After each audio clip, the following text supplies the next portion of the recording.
இன்னைக்கு நம்ம வீட்டில் நல்ல வெண்டைக்காயில் மொறுன்னு ஒரு பொரியலும் ஒரு ரசமும் வைக்க போகிறோம். என்ன திரும்பவும் ஒரு ரசம் ரெசிபியா அப்படின்னு தானே கேட்குறீங்க. இந்த ரசத்தை எங்கள் ஊரில் சித்த கொஜ்ஜு அப்படின்னு சொல்லுவாங்க. நீங்கள் இந்த பச்சை புளி ரசம்லாம் சாப்பிட்ருப்பீங்கல்ல, அந்த பச்சை புளி ரசத்தோட ஒரு வகை தான் இதுன்னு வச்சுக்கோங்களேன். வழக்கம் போல் சின்ன சின்ன டிப்ஸோட இந்த ரெசிபி எப்படி செய்யறதுன்னு பார்த்துடலாமா?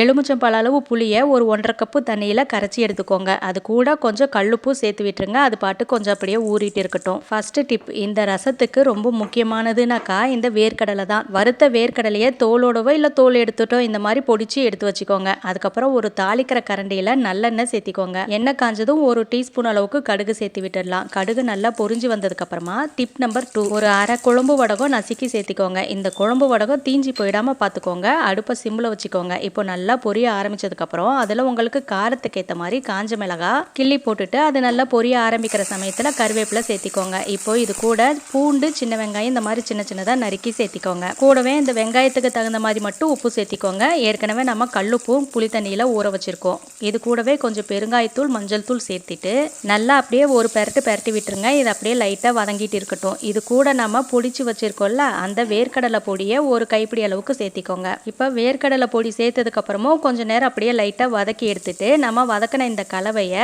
கரைச்சி வச்சிருக்கிற புளி தண்ணி கூட சேர்த்துட்டு கரண்டியில் ஒட்டிட்டு இருக்குது இல்லையா, அது கூட இன்னும் கொஞ்சம் புளி தண்ணியை சேர்த்து இந்த மாதிரி கலந்து விட்டுருங்க. இப்போ முக்கியமான ஒரு டிப், கரண்டியை தான் நான் யூஸ் பண்ணுவேன் அப்படிங்கிறவங்க தயவு செஞ்சு இந்த ஒரு ரெசிபிக்கு மட்டும் உங்க கையை நல்லா கழுவிட்டு இந்த மாதிரி வெங்காயம், காஞ்ச மிளகா, கருவேப்பிலை இது எல்லாத்தையும் அப்படியே நல்லா பெனஞ்சி விட்டு எடுத்துக்கோங்க. அப்பதான் இந்த ரசம் ரொம்ப சூப்பரா இருக்கும். மாட்டவே மாட்டேன், நான் கரண்டியை தான் யூஸ் பண்ணுவேன் அப்படிங்கிறவங்க கொஞ்சம் டேஸ்ட் கம்மியாக தான் இருக்கும், பரவாயில்ல சாப்பிட்டுக்கோங்க. இப்போ அடுத்தது வெண்டைக்காய் பொரியல். டிப் நம்பர் 3, இந்த வெண்டைக்காய் பொரியல் நீங்க செய்யணும் அப்படின்னு முடிவு பண்ணிட்டீங்கன்னா அட்லீஸ்ட் ஒரு அரை மணி நேரத்துக்கு முன்னாடியாச்சும் வெண்டைக்காயை வேணுங்கிற அளவுக்கு கட் பண்ணிட்டு ஃபேன் காத்துல அப்படி இல்லாட்டி சூரிய வெளிச்சத்தில் கொஞ்ச நேரம் வச்சு எடுங்க. இந்த மாதிரி ட்ரையாக இருக்கும். அந்த வளவளப்பு கொஞ்சம் கம்மியாகன்னு வச்சுக்கோங்களேன். இப்போ ஒரு இரும்பு கடாய் எடுத்துக்கோங்க. அதில் 2 கரண்டி அளவுக்கு நல்லெண்ணெய் சேர்த்திக்கோங்க. எண்ணெய் கொஞ்சம் தாராளமாக இருக்கட்டும். ஒரு டீஸ்பூன் அளவுக்கு கடுகு சேர்த்து கடுகு நல்லா பொரிஞ்சதுக்கு அப்புறமா அடுப்பை சிம்மில் வச்சுக்கோங்க.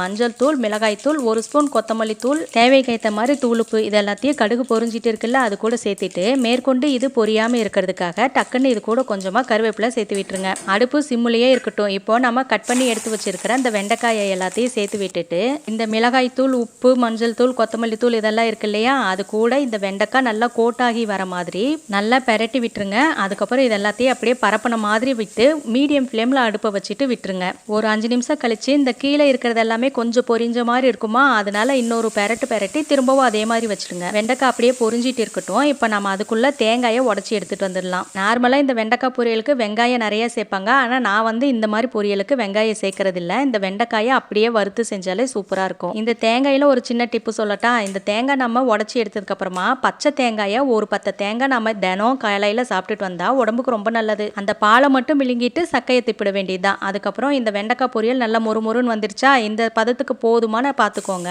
அப்படி இல்லாட்டி இன்னும் கொஞ்சம் கூட முருகலா நீங்கள் வறுபட விட்டு எடுத்துக்கலாம். சும்மா போட்டு கலந்துட்டே இருக்காம இந்த மாதிரி பெரட்டி விட்டு எடுத்தாக்கா வெண்டைக்காய் பொரியல் மொறுன்னு வரும். அதுதான் டிப் நம்பர் 4. இப்போ நான் சித்த குஜுக்கு செஞ்ச இந்த வேர்க்கடலை பொடி கொஞ்சம் இருந்ததுனால இந்த வெண்டைக்காய் பொரியலுக்கு அந்த வேர்க்கடலை பொடியும் கூட கொஞ்சம் கருவேப்பிலை, ஃப்ரெஷ்ஷாக துருவன தேங்காய் துருவல் சேர்த்து ஒரு பெரட்டி எடுத்து ஆஃப் பண்ணி எடுத்துட்டாக்கா மொறுன்னு சூப்பரான வெண்டைக்காய் பொரியல் ரெடி. சித்த கொஜ்ஜுன்னு சொல்றீங்க, கொஜ்ஜுன்னா திக்காதான் இருக்கும், ஆனால் ரசம் மாதிரி வச்சிருக்கீங்களே அப்படின்னு சில பேருக்கு டவுட் வரலாம். எங்கள் வீட்டில் அந்த கொஜ்ஜையே ரசம் மாதிரி ஊற்றி சாப்பிடுவாங்க. ரொம்ப புளிப்பு ஆகாது இல்லை, அதனால நான் கொஞ்சம் ரசம் மாதிரி வச்சிருக்கேன். முக்கியமான ஒன்று, உடனே சாப்பிட்ற மாதிரி இருந்தால் மட்டும் வெண்டைக்காய் பொரியல் இரும்பு கடாயில் இருக்கட்டும், இல்லாட்டி பாத்திரத்தை மாற்றி வச்சிடுங்க. செஞ்சு பாருங்க, நல்லா இருக்கும்.